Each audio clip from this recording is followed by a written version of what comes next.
I'm Dean Lorenzen. I'm the manager of West Central Iowa Rural Water. Been a lifelong resident of Manning pretty much my whole life. I started here in 1983. In 2003, we built this facility that we're currently in. One of the goals of the board at that time was to build a facility big enough for a lot of future growth. We're really proud of this facility, and I'd really like to show you around. We'll go out front. I'll introduce you to some of the people we currently have working here. When you first come into our new facility, you're going to be greeted by Robin. Hi, I'm Robin Cass, Accounts Receivable Clerk. I've been here since July of 2016. I enjoy taking your calls and helping to assist with your needs. Hi, my name is Maureen Halbert. I have worked here at Rural Water since 1979. I assist with accounts receivables. I do payroll and the corresponding taxes. I do the wastewater billing and PR work when needed, and I enjoy helping out our customers. Hi, I'm Jean Cargins, and I've been with West Central since 1977, I believe. And I'm basically the office manager, and my duties, accounts payables. I do a lot of construction documents, prepare a lot of easements, reconcile financial statements, and prepare board reports and that sort. Do a lot of consumer confidence reports, and just a lot of miscellaneous stuff. And that's probably why I like my job, is because there is something different going on every day. When we built this office in 2003, there was quite a bit of work that preceded that. There was a lot of things that we wanted to do different than what we had in the current office along 141. Having lived in that office for almost 15, 18 years, we knew that there were some changes. Some of the biggest changes was we wanted to make sure when people came through the door, the office girls could see them. We wanted a really nice work counter when we were doing annual meeting stuff, audit stuff. But again, there was an open space that we could look out and see if there's customers coming in. We virtually tripled the size of our cold storage area for more parts, more fittings, that type of thing, and we accomplished that as well. We doubled the size of our vault that we have that is hurricane, tornado-proof vault with precast concrete ceilings in it. We created more storage area, put in 3 more offices, 2 of which are already being used. Jean and I have separate offices. The girls used to all sit in one spot down at the other office. Our boardroom has doubled in size from what we had. I think that we've really reached the goal that we wanted when we looked to build this new office. As with any organization, as we've grown, there's been a lot of things that have changed. Technology has been a huge part of some of the changes that we've seen. The biggest gain we've had is through what we call our SCADA system. That's system control and data acquisition. Essentially, everything's run by computer. We can now monitor all of our treatment plants, all of the water towers. We can change the levels in our water towers. We can see any alarm that comes through. We can take care of any problem we have originally with laptops. We've progressed now that we can do everything over our cell phones.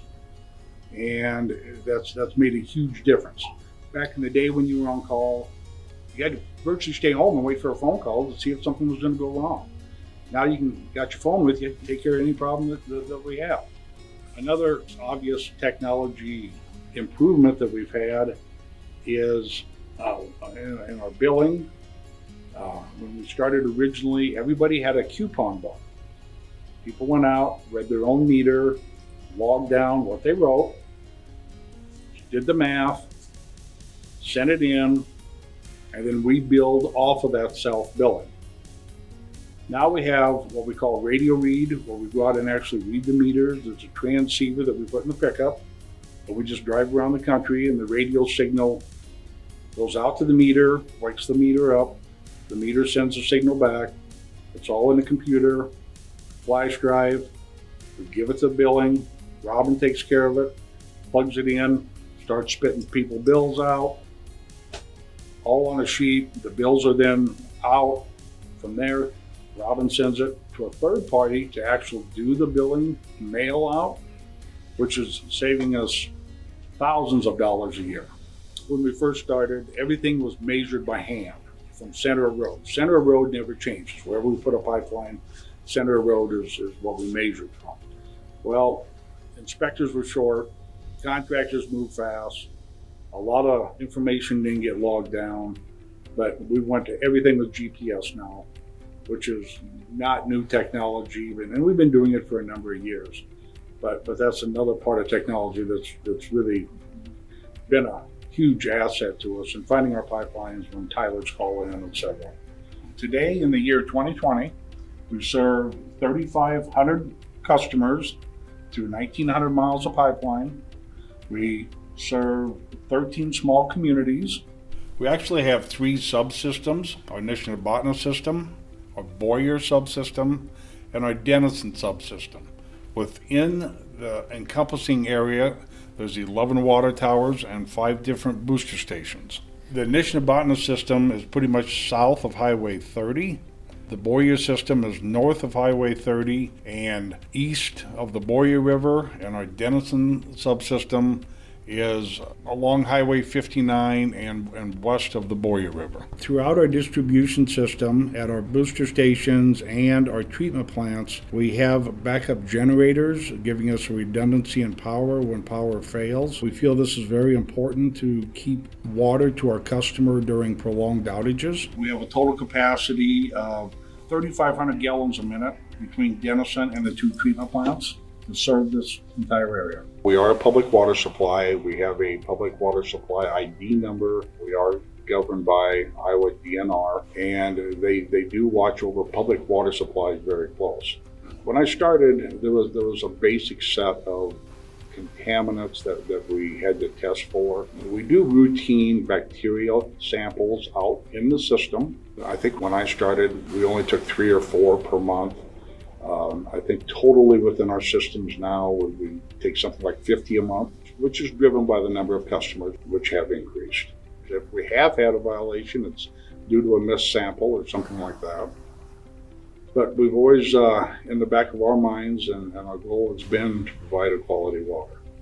So we've had a lot of growth. There's been a lot of changes over the years.